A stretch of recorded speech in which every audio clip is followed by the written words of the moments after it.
Hello, everyone. Coming up here on the Pro Wrestling Show, we are coming out from the fallout from SmackDown, as you can tell right here.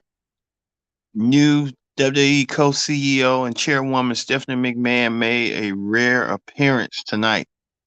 She made a rare appearance about the departure of her father, Mr. McMahon, resigning from his post as the head of WWE for nearly 40 years. Vince McMahon decided today that he's going to be stepping down as the chair CEO of WWE. Vince McMahon goes out with a bang, and we'll talk about what's next for Vince, and see how this is going to affect sports entertainment going forward and stuff. We'll talk about that, as well as SummerSlam.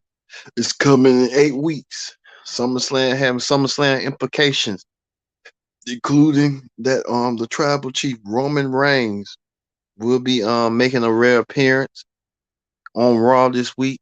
He'll be teaming up with his cousins, the Bloodline, in a huge six-man tag team match.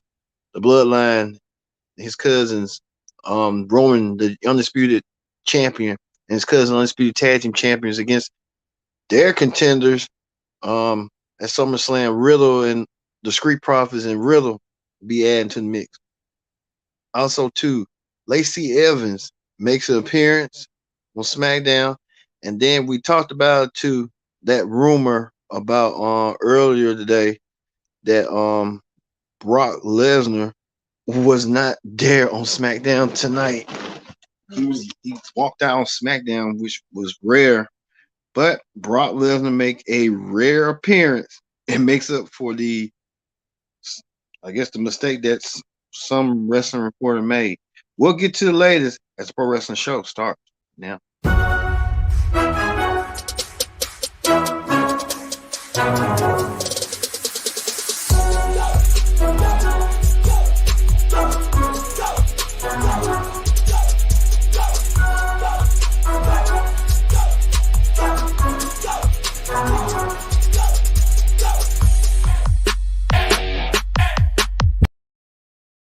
Hello again, everyone. Welcome to the Pro Wrestling Show.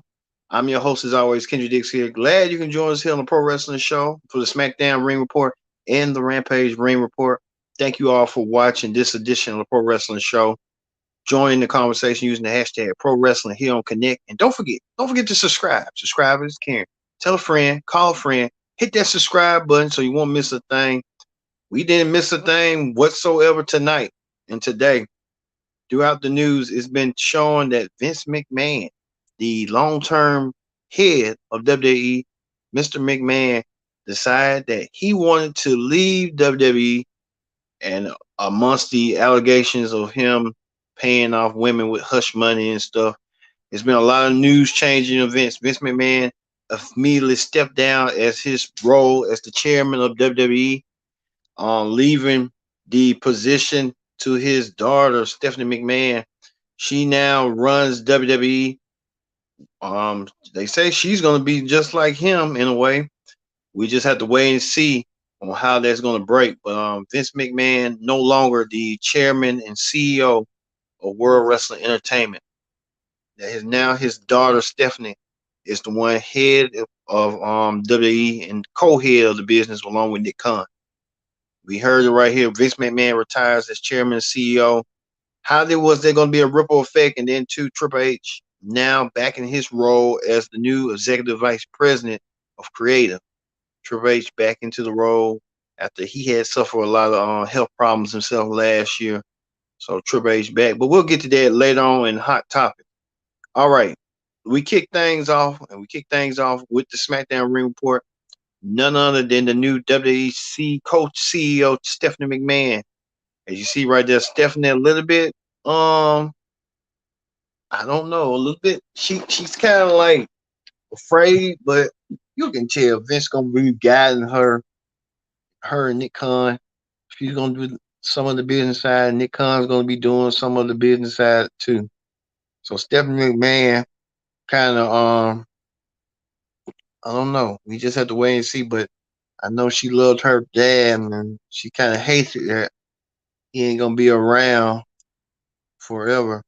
I think he'll still be around. You just won't see his face, but you'll see his face every now and then when he wants to appear.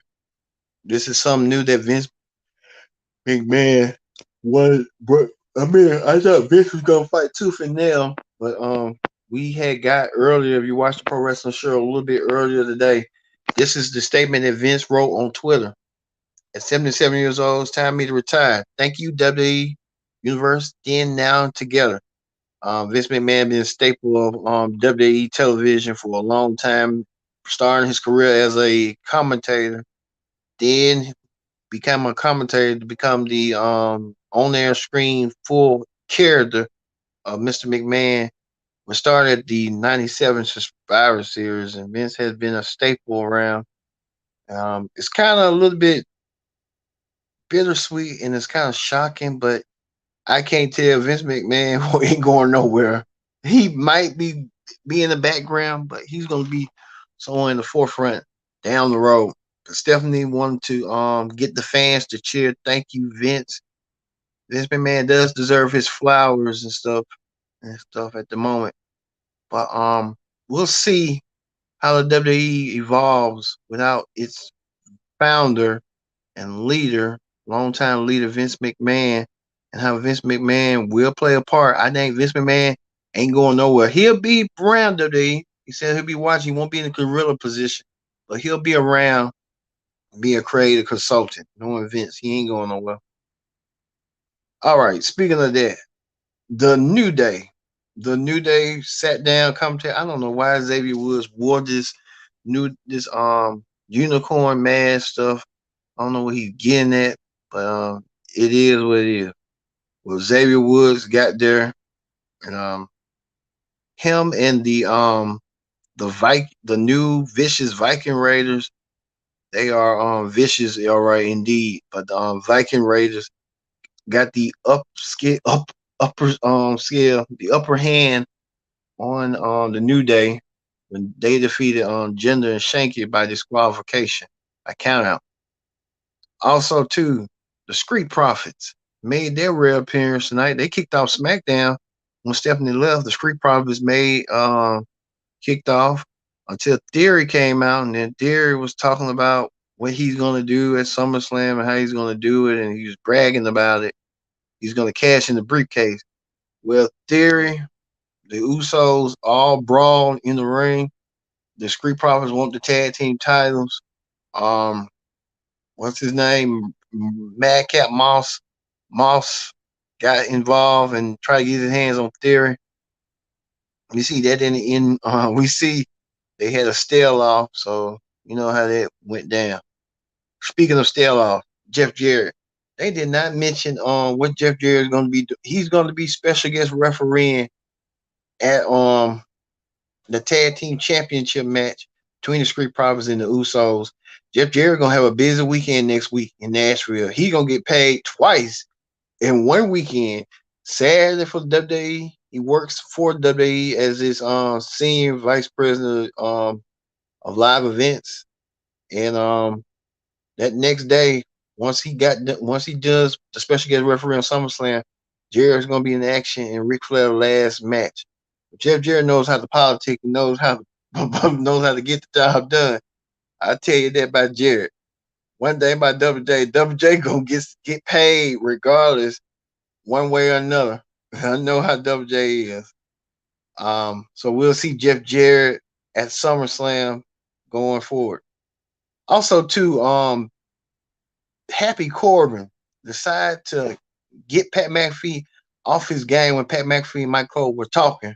All of a sudden, Happy Corbin attacked Pat McAfee at the commentator's desk and started beating him up by leaving him down.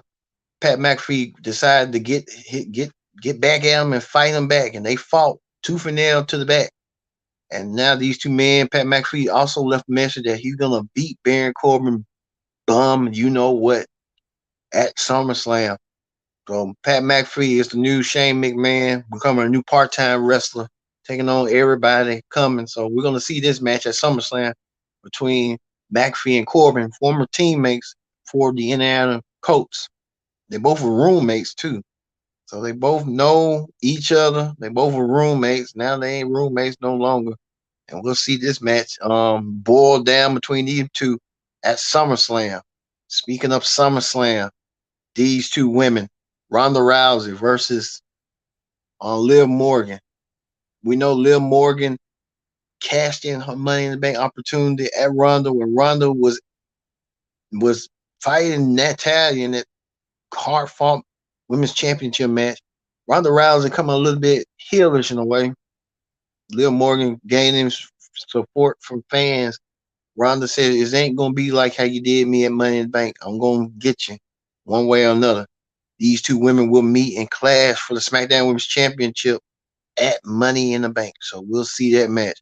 Speaking of that, the tall, impressive Raquel Gonzalez defeated former WWE official Sonya Deville in a hard competitive matchup between the two women. Sonya Deville brought her A game, but Raquel brought her best, and Raquel won with that big, huge slam that she slammed Sonya down to the mat to get the 1, 2, 3. And Sonya feel a little bit shaky, a little bit rocky after her match this last night. Also, I don't know what's going on with this. Maxine Dupree now running Maximum Mile. Where's Max Dupree at? Is Max Dupree getting replaced or what? Well, we know that Maxine Dupree saying there was supposed to be a beach line. That didn't come into fruition tonight. Maxine Dupree now stepping up for her brother, which Max Dupree was nowhere to be found, nowhere to be seen in sight. So we'll see Maximum Male models Mansoor and Mace unveil their swim line, um, gear, or whatever you want to call it. You know what to call that. Speaking of that, Lacey Evans, the sassy Southern Belle. Lacey Evans had enough of the WWE Universe after she felt like she was being disrespected by the WWE Universe. The WWE Universe didn't show her the proper respect that she deserved after her being a veteran and a hardworking mom. Lacey Evans felt like the audience turned their back on her, showing the perception is reality concept. Lacey Evans did try to want to go against Aaliyah, but she had blindsided Aaliyah by sucker punching her with the woman's right, leaving Aaliyah knocked out laying. So we'll never have a match between Lacey Evans and Aaliyah. This match was just prolonged until Lacey Evans finally wanted to get her match against Aaliyah one way somehow. Also, too, right here, I don't know this abuse or what. Well, Gunther, the Intercontinental Champion, went told his protege Luke Kaiser to take down Shinsuke Nakamura. Well, Shinsuke Nakamura and Luke Kaiser had a good match, but Gunther tried to tell him, "Hey, focus on the match," and he won the match with the Gunther's help. But Gunther decided to play short ball and try to chop, as you see right here, chop Ludwig Kaiser, or trying to play possum, try to give him the pat on the back and then chop him. It's kind of like sort of abuse in a way um, for them because Ludwig Kaiser, you can tell he's gonna get the courage one day and gonna want to fight Gunther and fighting for the Intercontinental Championship. It's just gonna bound to happen some way somehow between them. You can tell Ludwig Kaiser had enough of it, and you can tell he's gonna get tired of it. He's enduring it now, but he's gonna get tired of it eventually and have enough of it and stuff. But we'll see how all this gonna pan out eventually between what's going on and stuff. Also, to the main event, the Street Profits teamed up with with Madcap Moss to take on the tag team champions, the Usos, and the Usos in theory, the Money in the Bank winner. Well, we know that there were rumors and reports that Brock Lesnar walked out. Well, Brock Lesnar returned and did the damage, and you can tell right he did damage to Austin Theory, leaving Austin Theory. Could be questioned that Brock Lesnar could be getting the money in the bank, and Brock Lesnar making the example off of Theory that you better not cash that in when I'm in my championship defense. So there's a lot going on. And Brock Lesnar made a statement. He wants Roman Reigns. He wants the Universal title, the undisputed title. And one way to get the undisputed title off of by making sure that Theory, who Theory has a match against Bobby Lashley, they're not focusing on that. They're focusing more on the Theory cashing in his briefcase.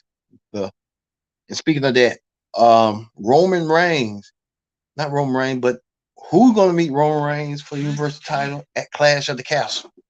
Well, we can tell you right now that Drew McIntyre wants that championship. Drew made his intentions clear that Roman is holding the belt hostage, the belts hostage. Roman is not defending the way he should. Roman's like a typical Brock Lesnar. He wants to make sure one of them two become the champion. And Drew saying that Sheamus has that attitude in him, and that spirit to bring it back out of him. Sheamus challenged Drew to a match for shillelaghs and other than this sword. Drew accepted. So next week on SmackDown, we'll see these two men fight. Who will earn the right to meet the undisputed Universal Champion at Cash at the Castle, whoever that may be, Brock or Roman. Who could it be? Could be a possibility. So we'll see that match as well. So I guess that ends the SmackDown ring report. On a quick note, Maxine Dupree, she was in NXT, so she was with Von Wagner, so they just boosted her up. Just that I don't know what's going on with Max Dupree, but we'll just have to wait and see on what's going on with that coming up sooner rather than later. All right, that ends your SmackDown ring report. Let's move over to the AEW ring report. All right, the AEW ring report. AEW is pushing, and they are pushing, pushing, pushing, pushing, pushing. They're pushing Claudio. Claudio, known as Cesaro. He wants an opportunity to become Ring of Honor champion, and Cesaro will do anything to become Ring of Honor champion. That's the first. He went for all the gold. The WWE told the Impact, the Universal gold. He never won the World Championship because the Ring of Honor Championship be his first claim to a World Championship. I believe so. So they're trying to push Death Before Dishonor with all these matches. Um, FTR going against the Briscoes. Briscoe signed a deal with Ring of Honor, but they ain't on AEW on TNT. TNT don't want them, so it's sort of like Tony Khan playing his he don't know what he's doing, but he's playing around with Russian roulette. Samoa Joe defends his goal against Jay Lethal. Jay Lethal will have a major role in Ric Flair's last match when he is being a tag team with Jeff Jarrett to take on Ric Flair and his son-in-law Andrade. Willer Yuta versus Willer Yuta versus Daniel Garcia for the Pure Championship. A lot of matches, but you know how that go and stuff. Rampage as well. Hangman, former world champion Hangman Page, teamed up with John Cena to take on the Butcher and the Blade. We know who won that. Hangman Page won. Hangman Page won with the buckshot literate. I don't see why he ain't the champion. I guess they're saying he's going to be the champion throughout the younger division and stuff. Seeing how that ever plays out and evolve. But Johnny Hungry and Hangman Page won their match over the Butcher and the Blade. We talked about Claudio wants the Ring on the World title. Look for Claudio to win the Ring on the World title one way or another. Also, too, Lee Moriarty cheated. I forgot who he went against, but he cheated, cheating somebody. So he's learning to cheat rather than win, rather than losing all the time. +2 right here. The rap battle between the Acclaim versus the the Gun Boys. The rapper, ATL rapper Lil Scrappy, who wrote Money in the Bank and been with a lot of features and stuff, MC the rap battle. The Billy Gunn's kids said that Max Caster used to be Bobby Lashley's sister, which that kind of is the truth right here. Max Caster dressed in drag and dated Chris Sandlander. Um, it's kind of weird, but I guess Max Caster at that time needed the money, and then WWE was the only outlet for him to showcase his skills and stuff. That I guess he was just trying to put it out there to be known and stuff, to say, hey, we finna come up one way, one how. Trying to get some more for the Ring of Honor stuff right quick. Oh, let me see. Bear with me, folks. Bear with me.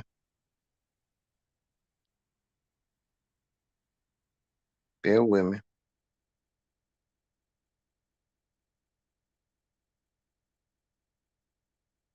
Bear with me, folks. Bear with me.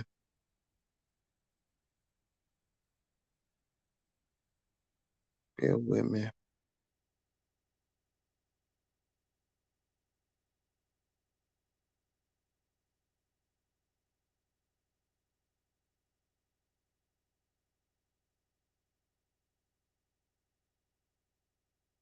Let me see. All right. We couldn't get no more, but hey, we know what they was talking about, and it ended with the ass boys attacking the Acclaim. They were supposed to have a match with the Acclaim. That didn't work out. It was just a setup. Didn't come out the way it did, but the ass boys got the upper hand on the Acclaim. So you know how that went. Also, too, I guess AEW is gonna be promoting Ariel Davari, who got himself a match.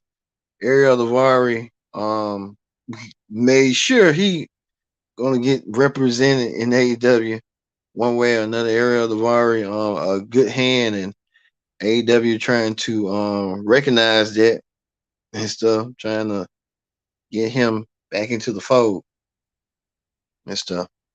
Also, too, here's some matches that they also announced. Um, some Ring on the Shinobi Shadow Squad versus the Trust Busters. Ariel Davari takes on, you know who? Colt Cabana takes on Anthony Henry. Colt Cabana back on Ring of Honor TV. Khan with the Gates of Agony. With Tully Blanchard taking on Tony Deppen and a couple. Roosh versus Dragon Lee. It's like they just kind of put these matches together and say, hey, these are the matches that we're gonna showcase and stuff. But when you think about it, I don't know. It's just like they got good matches. It's just I guess some of these cards, like how Ric Flair match is and stuff, it's good, but I don't know. I don't know.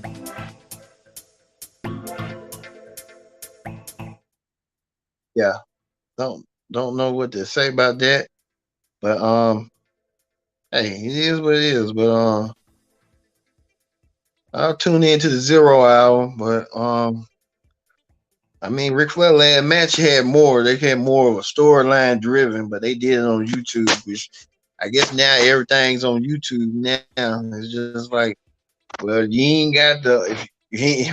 And I'm thinking Tony Khan, if he can't get like distribution and stuff, he might as well just go on get on, put the show on YouTube. Ask me. And finally, the Christopher Daniels, the head of talent relations for AEW, he made a real debut. Christopher Daniels took on Jay Lethal. He lost the match, but Christopher Daniels trying to fight in honor for the Ring of Honor. So he lost his match. Christopher Daniels in phenomenal shape. He's the head of talent relations. Long he ain't like this man who used to be the former head of talent relations. People power. Yeah. All right. We're gonna move on to wrestling hot topics. Speaking of people power, John Laurinaitis, no longer the head of talent relations, that's been replaced by Triple H. Triple H now the new head of talent relations. There was the report earlier Triple H now the new head of talent relations coming out of what's been going on. It's been a roller coaster day. As Triple H is back and is like I said, Triple H is back in the head of talent relations. So Triple H running talent relations as executive vice president of talent relations moving forward. But the big story is today that Vince McMahon, like long-term head of WWE, is no longer the head of WWE no more. Vince wrote this, he tweeted this, but many people are wondering what the ramifications is going to be with Vince McMahon no longer the head of WWE. How WWE is going to be different. Like I was telling you earlier, WWE it's not like when Rome wasn't built in a day. WWE is going to take some time for them to get the kinks in. Saying that Bruce Pritchard are still in control. So Vince probably had made a decision like Bruce has still got to be head of control, head of creative.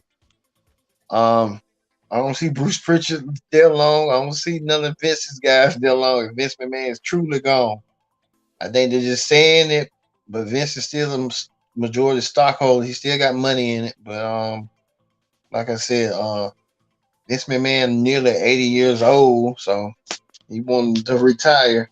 I think in my heart of hearts, he don't feel like he don't want to retire. He's just putting up a show just to smooth things down, smooth things around, so people don't forget.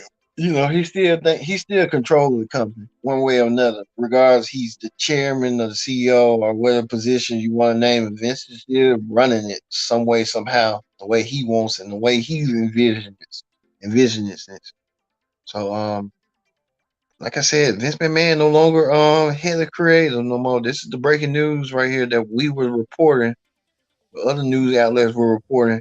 Vince McMahon, long-term chairman, the one of the head architects of the Attitude Era, no longer the part of the Attitude Era no more. This is somewhat a sad day for WWE fans, and some might be rejoicing that Vince McMahon no longer in position of power. So, like I said, we're gonna end that with Vince McMahon giving his final curtain call here on Hot Topics on the Pro Wrestling Show. We'll have more just coming up if we get more updates on what's going on with Vince McMahon's retirement. So for me being Kendrick Dick saying so long and thank you for watching the Pro Wrestling Show. We'll see you next week and have a great weekend.